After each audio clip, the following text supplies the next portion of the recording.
So selective meters have the advantage that compared to a broadband meter, the broadband meter gives you only one amount. The total amount of any kind of radiation in between, for example, 100 kilohertz up to 6 gigahertz or 3 gigahertz is the following. Here on the screen we just see 0.5 milliwatts per centimeter square.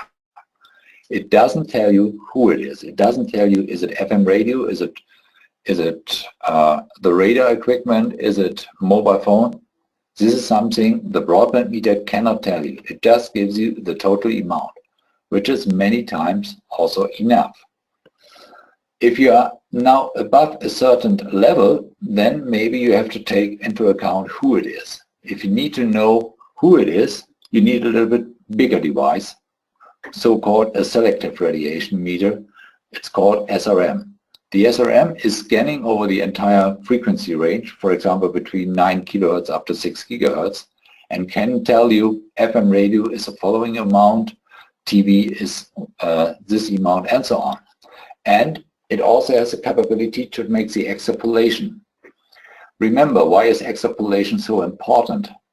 When you take a measurement of a mobile phone station at 3 o'clock in the morning in an industrial area, there will be no traffic. So that means the transmitted power is very little. On the other side, if you take the measurement at New Year's Eve, there will be a lot of communication because everybody wants to say Happy New Year to its family. So the best time to take a measurement is New Year's Eve. But I believe you all agree during New Year's Eve you want to celebrate and not take measurements.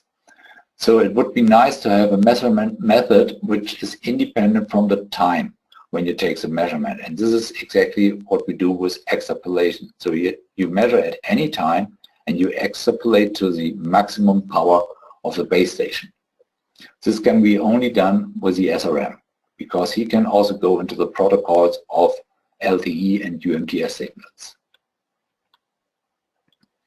So with the SRM you have the possibility to indicate who it is, and what you can also do is not only going into the spectrum analysis, but you can also set up tables with service into the instrument.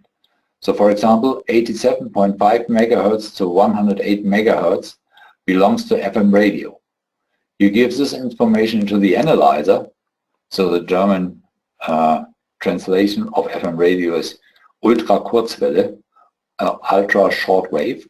So this is FM radio. You give it into the analyzer and he is measuring automatically between 87.5 megahertz to 108 megahertz, and he is telling you, oh, the radiation here is very little, it's 0.00002% of standard. So when you look to this table, this is done by a spectrum analyzer. It's telling you FM radio, digital audio broadcast, TV, GSM 900, GSM 800, UMTS, and all in total are 17.25%. So finally, this is a complete report of your site expressed already in percent of standard according, in this case, IGNIP General Public or RS3 in Australia, whatever you like, standard.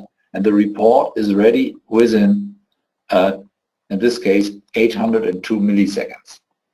So the SRM has the capability to show all the results in spectrum analysis, but it also has the capabilities to do a full report within some milliseconds. So in this report, you can show directly to customers. It doesn't tell you anymore hydrogen carbonate, it tells you FM radio, something which people know, and it tells you directly not 354 milligrams per milliliter squared, it tells you 0.0002% of standard. For sure, SRM can also measure in milliwatts per centimeter square and dBm and all those units. But this here, I believe, is the most perfect view to show results even to people who are scared about electromagnetic field and don't have much background information. So you just take a screenshot or you store the result and your report is nearly ready. So the function overview over SRM-3006 normally starts with spectrum analysis, because many times the spectrum analysis is running in the background, And you can even show, look, those peaks here, around 700 megahertz, this one here is exceeding the limit value. You can make this purple line into the screen and you will see this one here is exceeding the limit value. So the spectrum analysis or the spectrum view is always perfect for finding out where is a problem. But this is something for the specialists. You can also ask for a so-called peak table, who is the highest transmitter inside of the spectrum, and it's sorting automatically the peaks inside of the spectrum by the highest value. Here, my favorite one, the safety evaluation, talking directly into service. Here, for example, we have a service table talking about the mobile operators here in Germany, E+, O2, Vodafone, T-Mobile. So you see directly the name of the operators, and in this case the display is switched into millivolts per meter. So I believe this measurement has been taken by an engineer. He loves units like millivolts or milliwatts per centimeter square, but it's just a push button away to switch it over into percent of standard. Okay. Here we also say the safety evaluation in the graphical view. You see every bar graph represents one service.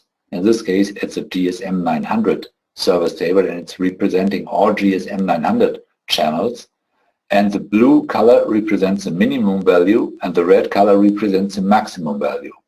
And by this you can say, yes, there are some services which sometimes are switched on and sometimes switched off.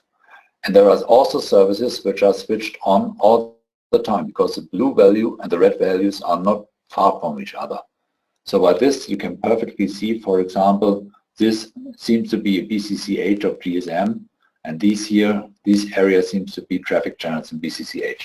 So with a little bit knowledge of the background of communication channel, those tables can give you a very quick indication who is on air or who is not on air, which channels are free, which channels are occupied. Then we also have the so-called level recorder. By this you can directly see the peak value and the RMS value directly on the screen, and given by the red bar also the maximum of RMS and the maximum of peak. So if you are searching for a hotspot, for example, this is an ideal tool. So you tune the instrument to a fixed frequency and then you look for the hotspot. Where does the transmission come from? If you want to search for an emitter because there is some radiation inside of the room and you don't know why, by this you can search for it. Or if you measure, for example, a radar, you are on an airport, you want to measure the airport radar, then this gives you directly the peak reading and the RMS reading on the screen. So that's much faster, much easier to operate, like in spectrum analysis, for example. Then we also have the so-called scope mode. In the scope mode, you can monitor one channel and can see the result now versus time. So the x-axis is now the time information, in this case milliseconds, but it can be also set into hours so that you can monitor a service over a day, or you can monitor it even with the resolution down to some nanoseconds. So if the military has forgotten the length of the pulse of the radar, by the scope mode you can tell him what is the length of the pulse. Some milliseconds, some microseconds, maybe even some nanoseconds are able to be measured. And it also has trigger capabilities and so on to catch a result if it is exceeding a certain amount. So it's a very comfortable function if you want to identify a source of radiation, or if you want to make a long-term survey. So I mentioned it already, for the extrapolation you have to go into the protocol of the digital mobile radios like UMTS and LTE. Here, for example, we have a screen of a UMTS demodulation. The only thing you have to type in is the center frequency of the UMTS channel, which is constant all over the country. And then automatically the analyzer finds scrambling codes. Scrambling codes are identifiers for the base station and the allocated antenna. And it shows you the maximum value, and from the maximum value you can, with an extrapolation factor, which is now switched off, you can extrapolate to the maximum traffic on the UMTS base station. Same applies to LTE. So it gives you the cell ID, which is an identifier for the cell itself. It tells you the number of antennas which are in use. Remember, LTE is using the so-called MIMO techniques to reduce fading effects, and plus to exceed also the data rate, so it can have between 1 up to 4 antennas transmitting for the same communication channels. And this is also automatic. There's nothing you have to type in. All information here come out automatically if you just type in the perfect center frequency, okay, which is again stable all over the country. Here the extrapolation factor is switched on, so it seems to be a 20 megahertz system, and with this extrapolation factor you will go to the total value of the base station.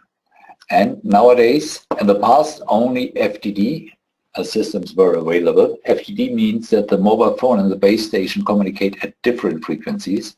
Nowadays, more and more in use are also the so-called TDD systems, means mobile phone and base stations transmitting at the same frequency range, but at different time slots. So nowadays there is a new option also for the SRM available, that you can even measure TDD systems. So finally, we have different operating modes in the SRM. The very simple one, the safety evaluation, my preferred one to make a report, and then all the analysis functions like spectrum analysis, level recorder, scope, UMTS, LTE. If you want to use it, up to you. I still prefer safety evaluation